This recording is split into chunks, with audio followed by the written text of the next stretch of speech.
The iPhone 16 Pro is here, and judging from people's reactions, it looks like most people aren't happy about the upgrades. And when you factor in that out of the box it doesn't come with its biggest selling point, like Tim Cook mentioned, the next generation of iPhone has been designed for Apple Intelligence from the ground up. It adds even more sourness to most prospective buyers' plans to upgrade, but it's not all dark and gloom. The camera has some really cool features that will most likely blow your mind, but the real question is it really worth it upgrading to the iPhone 16 Pro?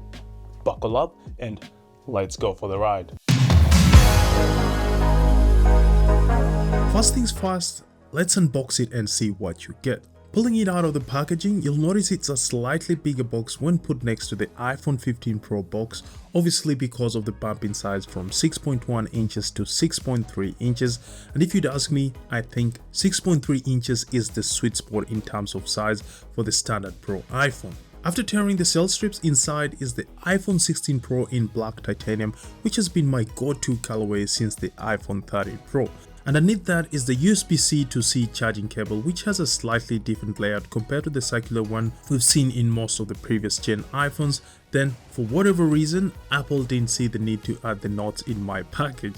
Speaking of items missing in the package, the Apple stickers we've been seeing year in, year out are no longer included, and honestly speaking, I think very few people end up using them, myself included. With the unboxing bit out of the way, let's start from the outside going in. Off the jump, like mentioned earlier, the one thing you'll notice first is the slight increase in size, and putting it next to my iPhone 15 Pro, it clears it by a few inches. Another thing you'll notice is the reduction in bezel size, which at this point has become a lullaby, and if you'd ask me, the average consumer most likely won't notice any difference. As for the build, you'll be getting the second installment of the titanium chassis, and according to Apple, it's a lot stronger and more scratch resistant compared to the 15 Pro, as well as other phones that jumped onto the titanium bandwagon. The texture around the phone is also new, and in Apple terms, it's microblasted, but honestly speaking, when you put it side by side with the 15 Pro, you'll barely notice any difference.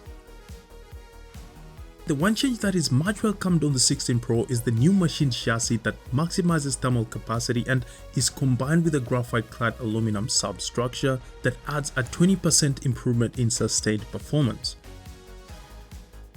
Now, if you remember the overheating issue the previous Gen 15 Pros had, this was basically put in place to help solve that, as well as run advanced on-device features like gaming, Apple Intelligence, which by the way, you're gonna have to wait till December to enjoy unless you're running the developer beta like me. Speaking of running advanced on-device features, they'll definitely be relayed on the screen, and other than the increase in size, reduction in bezels, the ability of the screen to drop to a minimum brightness of 1 nit, and the introduction of a ceramic shield, everything else is exactly as it was on the 15 Pro.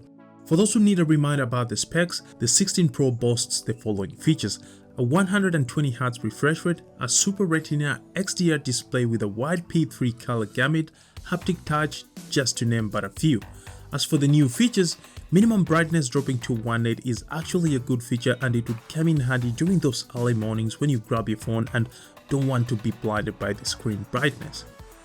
The new ceramic shield is also a good quality of life feature that will make your screen more durable, but that doesn't mean your screen won't break when you drop your phone.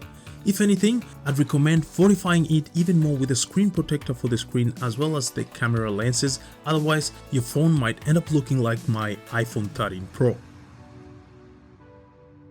Speaking of the camera lens protector, underneath it is the camera system, and in my opinion, this is the only area that got an improvement that is worth it. Starting with the photography bit of the camera, the 16 Pro comes with a new 48 megapixel fusion camera with a better camera interface, and when working in tandem with the second generation quad pixel sensor, you'll be getting read speeds twice the speed of the previous Gen 15 Pro, ensuring you don't experience any shutter lag when taking Pro RAW and HEIF photos. To put that into perspective, here's how it stacks against the 15 Pro.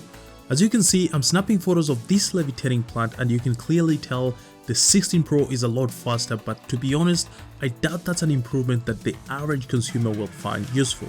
Something that you'll find useful though is the new 48 megapixel ultra-wide camera, which also comes with the new quad pixel sensor for high resolution shots and autofocus. To put that into context using these photos, you can clearly see this wide angle shot from the 16 Pro has a lot more detail compared to the 15 Pro, and when it comes to macro shots, you can also see the detail is slightly better on the 16 Pro. As for the telephoto lens, it gets a bump from 3x to 5x zoom, which gets you much better quality from far away thanks to the tetra prism design coming to the 16 Pro. Talking of new features being added to the 16 Pro, it now has a dedicated camera button which Apple call the camera control. With the camera control, a single click will open the camera app, another click will snap a photo, and to take a video, a click and hold will do the magic. For those who don't know much about it, it's actually capacitive, so when you slide your finger across, you'll be able to go through a host of features, whether it's the aperture, zoom, exposure, photography styles, it's got the whole 9 yards. Personally, this will come in clutch for me as a creator, given the fact that 80% of my videos have been shot on an iPhone, and having all these features at my disposal will definitely be useful. For the average consumer, it's a bit of an overkill and it's going to take a bit of getting used to, and I doubt they'll need all these features to take a photo or video at the family gathering. In saying that, the one feature I think majority of people will use is photography styles, more so when trying to find that ideal filter for an Instagram or X photo. Something to note though, the camera control feature is not fully out of the oven, as more of its functionalities will be launching later on in the year. Starting with a two-stage shutter, by pressing lightly on the camera control button, you'll be able to automatically lock the exposure and focus on your subject, ensuring you get crispy clean images even when your subject is moving. Another camera control feature that we'll be seeing later in the year is what Apple call visual intelligence, and by clicking and holding the camera control, then pointing your camera to the subject, it will tell you exactly what it is. Now, if you remember, we first saw this feature back in January when Google launched their Pixel 8 phones, and since then, other phone companies created their own versions, with Apple just being the latest on that bandwagon. Something to be wary of with regards to the camera control button is the kind of case you get. In terms of options, you can either get one with a complete cutout like this one from ESR, or one that's got capacitive touch capabilities like this one from Apple. Now, having talked about the photography styles in passing while trying to delve deeper into the camera control button, we might as well unpack it properly. Like mentioned earlier, in my reckoning, this is the feature the average consumer will most likely use, and from just a simple photo, you can express your creativity in real time by adjusting the color, highlights and shadows to create a photo that tickles your fancy. Speaking of tickling your fancy, the new features in the iPhone 16 Pro camera will not only tickle your fancy when shooting the video, but also that of the people who end up watching it. I mean, just look at this scene that was presented at the keynote.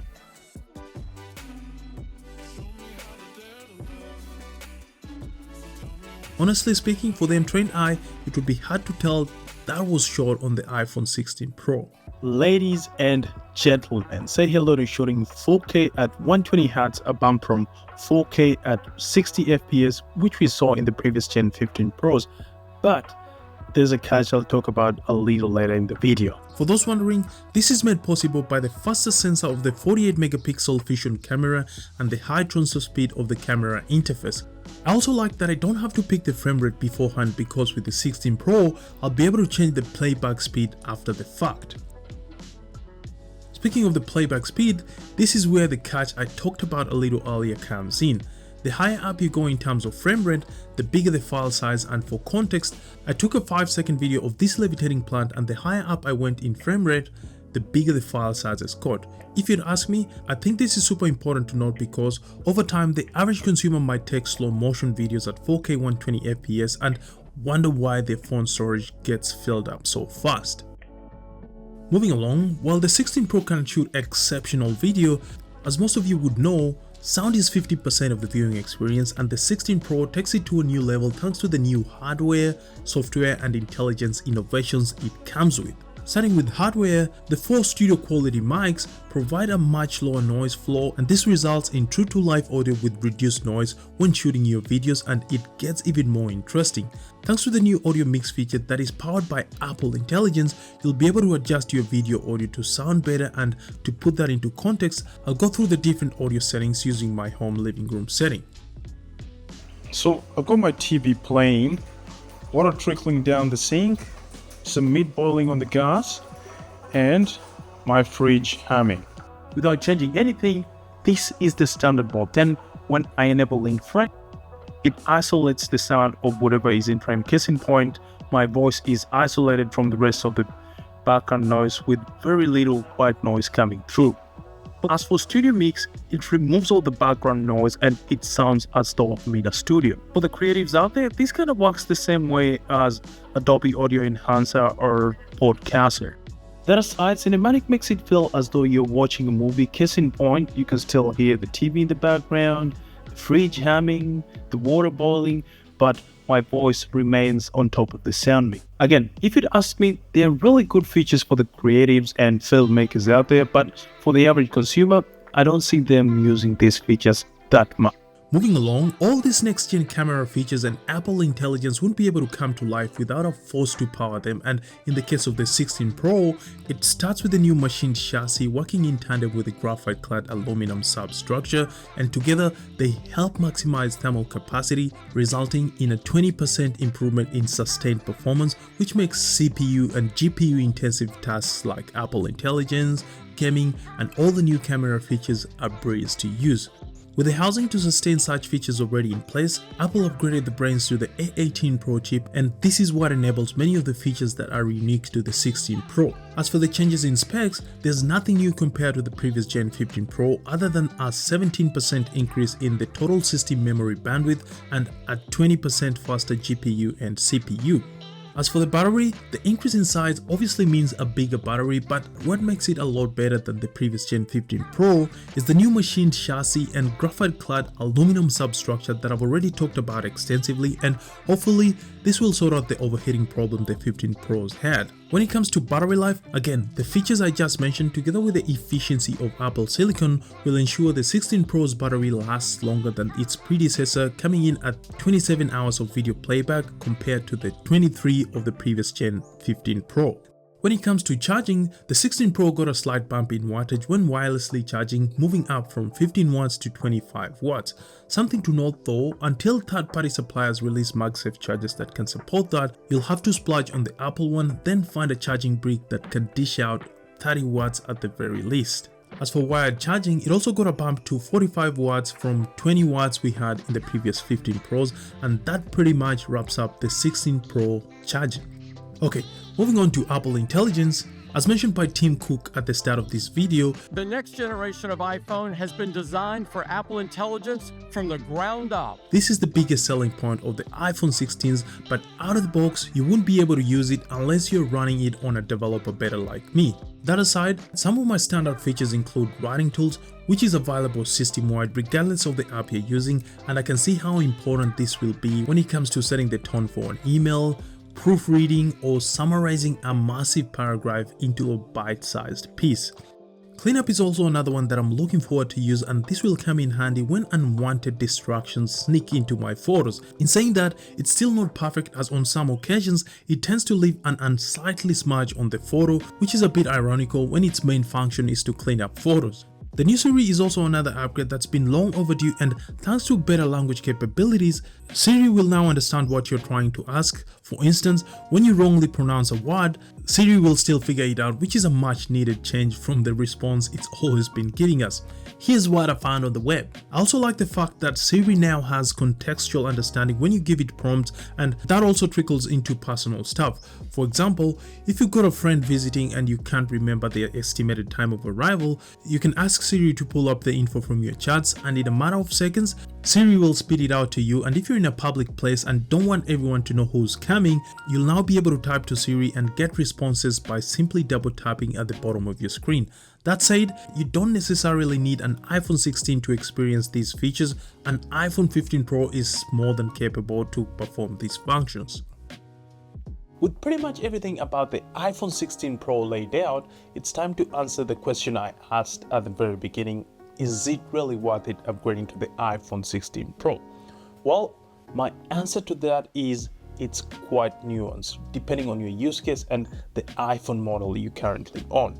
Starting with the average consumer, the new features aren't that compelling apart from the camera and the fact that for the most part you'll be using your phone for casual photography, communication, social media browsing. The improvements are incremental for everyday use, and therefore if you own an iPhone 13 Pro and upwards, in my opinion you should be fine unless you badly want to use Apple Intelligence features, in which case an iPhone 15 Pro, a refurbished one for that fact, would be ideal, and that's because it's a lot more pocket friendly.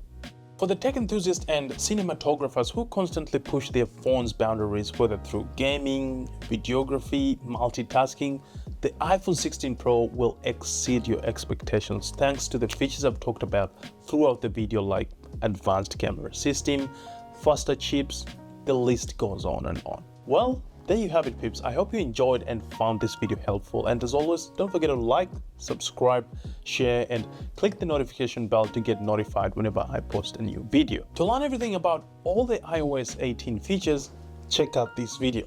Until then, people of the internet, I'm signing out. See you on the next one.